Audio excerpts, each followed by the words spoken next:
Hello, this is Kevin Panawasi with Jahia. Can everybody hear me okay? Hello. We can hear you. Hey, how are you? We will give it a couple minutes, let folks join, and then I'll turn it over to Julian in a second. Thanks.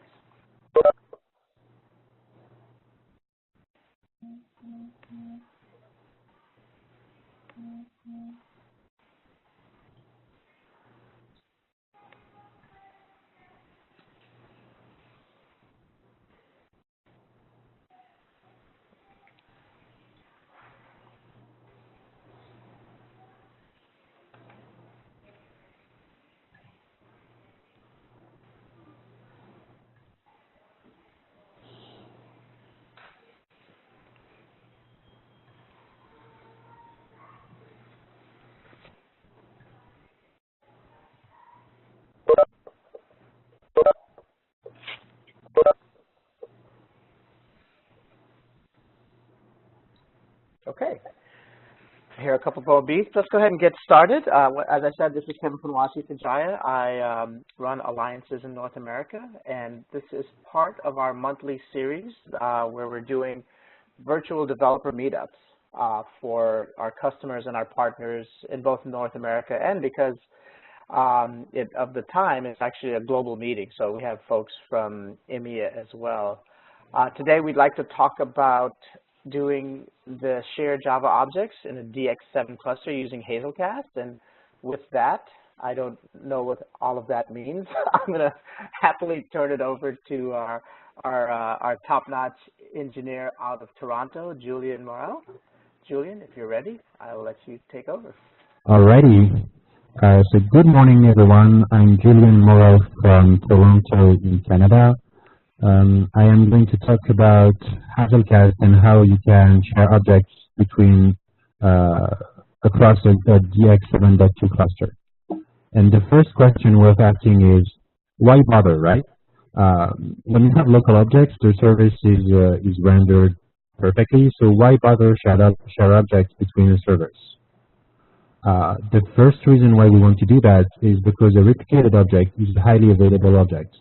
And since we're a CMS company, increasing the service availability is really a focus at Jahia. So replicated object means that the object is not a single point of failure. It will be available no matter what happens to the architecture, unless you shut down all the servers at once. So it means that you can increase the maintainability of the overall service because you can restart servers, update servers without losing any data, since they will be available everywhere. A better load balancing. So why do sharing objects enhance load balancing? It's because the load balancer won't take into account the fact that that the user needs to be directed to a given server, because it's the only one that contains the data that is needed. All the servers will be able to render all the servers, and the load balancing will take into account only the load of the server. Sorry to interrupt. Yeah.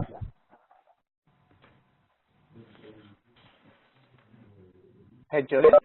Yes, I can hear you. So a couple things. I think your sharing went away. Oh, okay. So if you can share your screen again, and then also your microphone is pretty loud, so I don't know if maybe you could lower it a little bit. I can do that. There you go. I think that's better. And we see your screen again, so we're perfect. How is the sound? Right, okay. It's good. All right. It's good. The sound is good. Perfect. So improving the load balancing is also very important, because if you direct the traffic based on the load of the servers, it means that you will have a better response time, right? Because you can direct traffic to the less busy server. And sometimes we want to do that because it's required for the service. The cluster renders a global service. You can want to access a global data, right?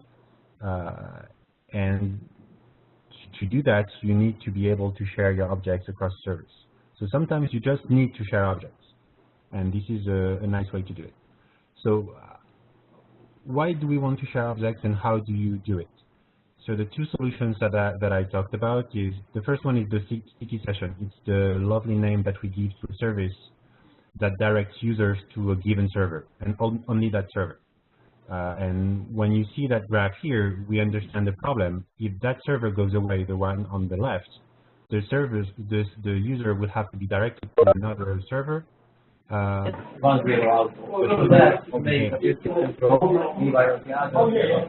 I think Guys, can you mute your line if you're in a crowded room? Thank you.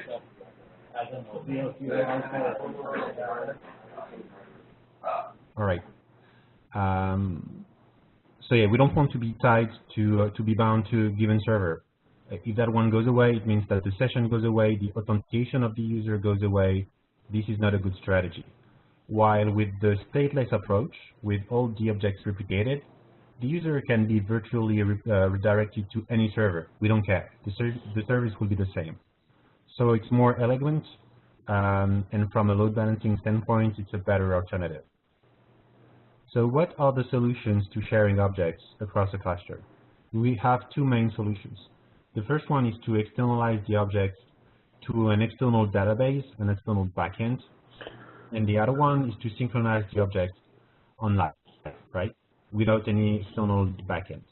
And the good news is both options are available in Digital Experience Manager. Again, a graph. So the offloaded objects that are externalized in a given backend, pushed to, most of the time we use Redis at Jahia, but you can virtually use anything, versus the synchronized object where we rely on TCP sockets to replicate the objects across servers. And each approach has pros and cons, right? When you externalize objects, some application servers have given connectors to externalize the outstanding objects at no cost. We think about the user session as the most important object in a Java application on an application server. Tomcat, for instance, has a connector to automatically externalize the user session to an external backend. So you don't have to do any development, and all the sessions will be shared. It's highly scalable because that backend here can be clustered. It can have many master nodes, and hence you can have a good scalability. And the cons, well, it's a specific development required when you want to store custom objects. Objects that live in the memory, you have to take specifically into account the fact that you want to externalize them. And also, it's more complex architecture because you need additional servers. You need to monitor that service. Should that service fail, the overall server fails because you won't have your session available in the application server, which is not possible. So extra cost, extra architecture, but better scalability. For the synchronized objects, no architecture change, which is a very, very good thing. The developers can make the decision to share objects without involving any IT guy. It's very granular. You choose exactly the piece of memory that you want to share, and sometimes you need a very specific byte or token to be shared across all the cluster. So it's a very good way to do that at no cost. Con, to take it into account into the code, right? Sharing objects is a complicated thing to do.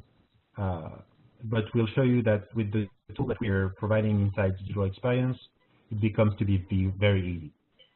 And from a scalability standpoint, the synchronized objects alternative is very efficient when you have a few servers, but it won't scale to hundreds of nodes.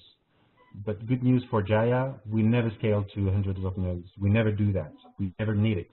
The biggest cluster that we can have is probably 7 to 8 servers, and it's very easy to handle for synchronized objects.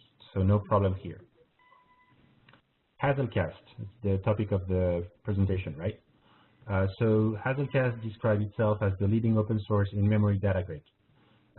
First, you should know that there is much more to Hazelcast than what we're going to talk about today, and it can do NoSQL key value store, caching, messaging, application scaling, and data grid. This is the one that we are going to present today, and clustering, which we are using inside Jahia as well. And finally, you should know that Hazelcast is open source and under Apache license, which we like. Hazelcast in Digital Experience Manager 7.2, so it's available out of the box, so you don't have to do any integration. It's available as a service, meaning that it's been integrated and instantiated for you. You don't have to do anything to use it. You can use it in less than 5 minutes, and I'm going to demonstrate it to you afterwards. Hazelcast is masterless, and killing a server won't alter the service. This is not entirely true, but we can pretend it is. Hazelcast elects a master, but if the master fails, another one would be elected right away. So in a sense, it's masterless. You don't have to protect or monitor a specific server. Killing a server won't alter the service. This is true, but if you kill all the servers, you will lose the data, right? Because there is no external backend that stores the variables. Server discovery. It's a topic that is frequently a huge question for IT guys. So how do each server know that there is a cluster of Hazelcast nodes in the organization? Well, we have multiple ways to do that. The first one is multicast. So we basically broadcast a message to the whole network and wait for the answers. This is not a strategy that we have decided to put in place because it has some limitations. The first one being that broadcast is sometimes blocked in networks, and we don't want to flood the network with messages. The other one is the TCP alternative, and you basically have to provide the IP address and the port of one node, part of the cluster, to the new node, and in return, that node will provide a list of all the members available. And this is the option that we have decided to choose. But again, you don't have to take care about it because it's done internally for you. Once you access the Hazelcast service, you can be sure that all nodes of your cluster will be part of that service. And finally, the Amazon EC2 cloud service is able to detect any EC2 instance, so Amazon server, that are created in a network and add them automatically to the cluster. Again, we have chosen the TCP option to do that. And you don't have to take care about it, it's done for you. So at the end of the day, the architecture of Jahia with Hazelcast is the following. This is every port that you need to know in a Jahia cluster. The connection to the database, the EHCache TCP socket that's been there for years now, which handles cache invalidations cluster-wide. And in 7.2, we have added that Hazelcast TCP connection between all nodes, right? So this is a pretty simple architecture. Our Hazelcast is already widely used inside DX 7.2. The first reason why we have decided to add that framework to the product is to handle cluster module deployments. Before 7.2, you had to deploy your custom modules on each server individually. Now everything is done for you. You only have to deploy the modules on one server, and you are deploying on all the cluster. The Open Authentication module is also using Hazelcast because the way it works, the service that you want to connect to, say LinkedIn or Facebook, will send a token to the server, to the Jahia server. But since that server is not a given server, but most of the time it's a cluster of nodes, we don't want only one server to contain that token. So the authentication token is shared across all the clusters so that a user can be directed to any node of the cluster and be authenticated. And of course, since Hazelcast is open source and exposed as a service inside Jahia, there is much more custom modules that we haven't heard of, but that are already using Hazelcast. From a technical implementation point of view, this is the section that is supposed to blow your mind, because we're going to show you that in a few lines of code, you are able to do a very complex thing, meaning sharing objects across as many servers as you want without any concurrency problem. So again, from an architecture standpoint, Hazelcast uses TCP communication to replicate the objects. We showed it. Hazelcast is event-based, meaning that you can get notified each time something happens. Each time a new server is added to the cluster. Each time a variable is replicated. You can get notified if you need it. Hazelcast handles concurrent access to objects out of the box, which is also a complicated thing to do if you have to develop everything by yourself. You have to handle lock. You have to make sure that two concurrent threads accessing the same data won't alter the data. So it's complicated. But with Hazelcast, everything is done for you, so you don't have to take care about it. And finally, Hazelcast is instantiated by DX and exposed as a service, as an OSGi service. And if you don't know what OSGi is, you don't really need it to use it Hazelcast, since the code that I'm about to show you is the only one that you need. So how to use Hazelcast in DX 7.2? There are two different parts that you need to go through. The first one is import the OSGi service, and the second part is use it. So first part, this is a Spring file declaration. So this is the most simple Spring file that you can see using Hazelcast. So the first line is importing the service, right? This is accessing an OSGi service, which is implementing that interface here. And the other part of the file is you create a simple plain Java bean, and you inject the service that you just retrieved here. So that class here, that bean, will be injected that instance of Hazelcast. And the Java declaration, it's very straightforward to do. The first one is you have to declare the service that we just talked about, and you have to create a setter. And the last part is, well, you just use it. So you use the Hazelcast instance to get a map, which is a shared object, and you put whatever you want inside that map. And believe it or not, but what I'm showing you here is shared across all the cluster of your digital experience platform.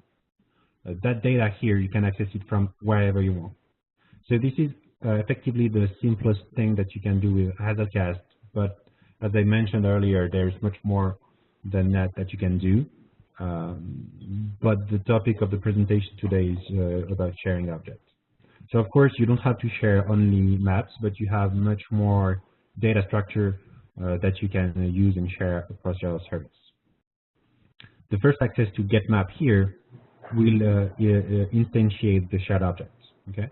And the first time that you put the data inside, it will replicate that object to all the cluster. And that's it. All the heavy lifting is handled internally by DX, meaning the service discovery, the configuration, everything is done for you.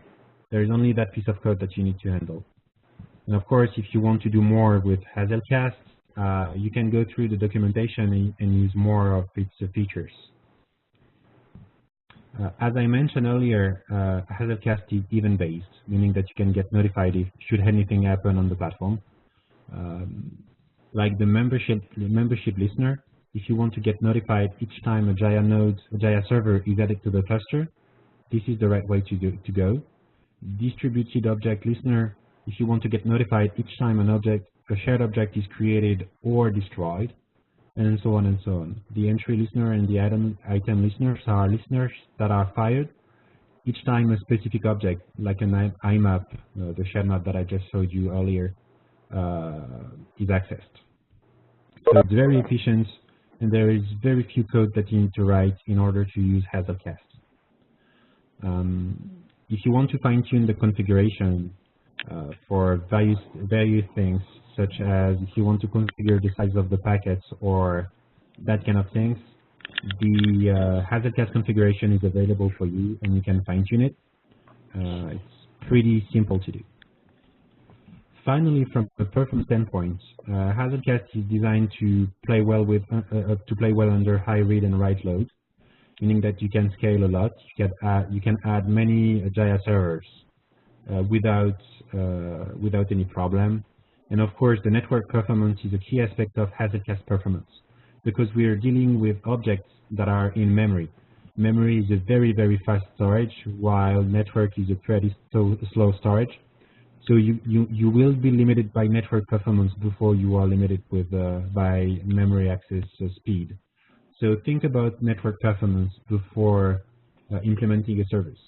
And of course, if you're designing a service that is meant to be used by aggressive application, please perform a load test before putting it in production, because this is the only way for you to know how the service will do once it's been put into production. And this is the end of the talk. If you have any question, I would be happy to answer it. If you need a follow-up by email, I'll provide my email as well.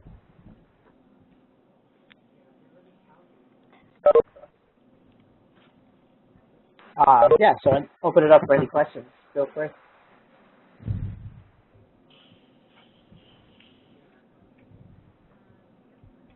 Well, I guess I'll start. Just wondered, is there a way to tie Hazelcast objects to a user session? So yeah, if you add a shared object to a session, you won't be able to do that, because the session won't be replicated by Hazelcast. Hazelcast will only handle custom objects out of the box, and since the session is local, the object will be shared, but the session won't be. If you want to be able to share a session inside Jahia, you will have to go the other way I showed you earlier, which is provided out of the box, which is the session offloading.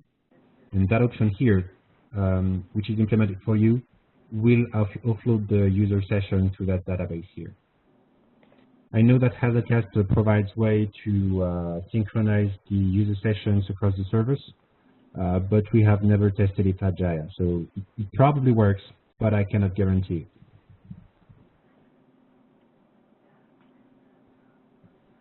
Does that answer the question? Yes, I think so. Thank you.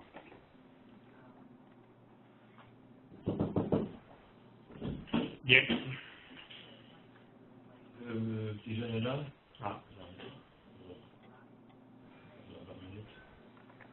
Is there a question there? Or?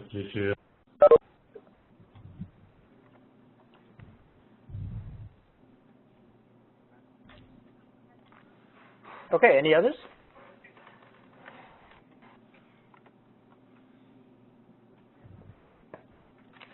There's a question on the chat. Hold on. Is Hazelcast used as standalone application? In other words, can we use our own instance? What do you mean by standalone? I know it's a chat question, so.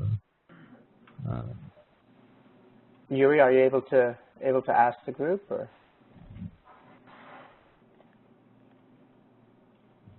So, do you mean use it outside of Jahia? If this is the question, yes, you can do it. You will have to create a simple Java project that will have Hazelcast as a dependency and expose it. So you cannot effectively run Hazelcast by itself, but it's so easy to integrate. You can do that pretty easily.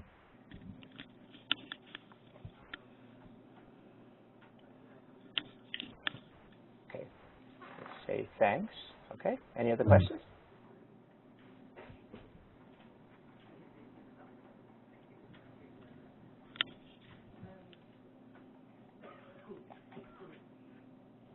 I would be kind of interested, just as maybe a future session, if you could talk a little bit more about Redis and Jahia, because I wasn't aware of that. Maybe we can follow up by email to you. Of course, we'll follow up with everyone, but we can follow up by email to you and provide you with more documentation about that, because it's a new feature, feature of this DX 7.1, I think. Sure, sounds good. I don't have the list of the participants. Kevin, can you? Yeah, we can get that to you. We'll get thank that you. to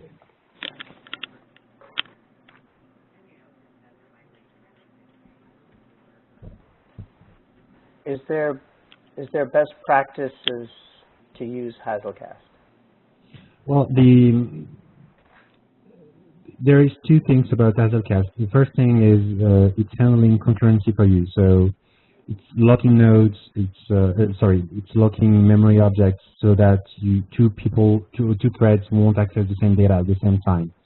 I know that at very, very high frequency, you might have a problem and run into deadlocks, but you have to have thousands of nodes accessing the same data at the same time. So if this is the use case, you might want to perform some load testing to make sure that you won't run into problems. And I know that it was a problem with Hazelcast a long time ago, probably 3 or 4 years ago. Maybe it's been fixed.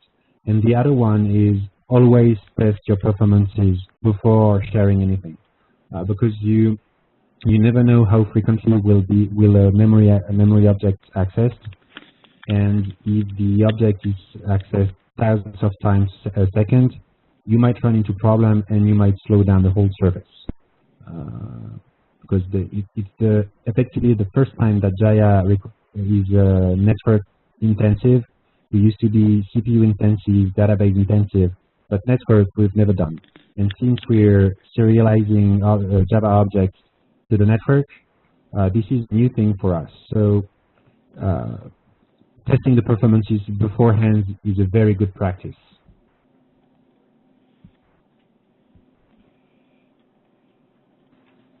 So let's see. There's another chat question. Hold on. What about deep copy? Hazelcast uses copies of objects on get methods. AF, as far as I know, AFAIK. That's a very good question, and I don't have the answer right now. So again, we can follow up with that.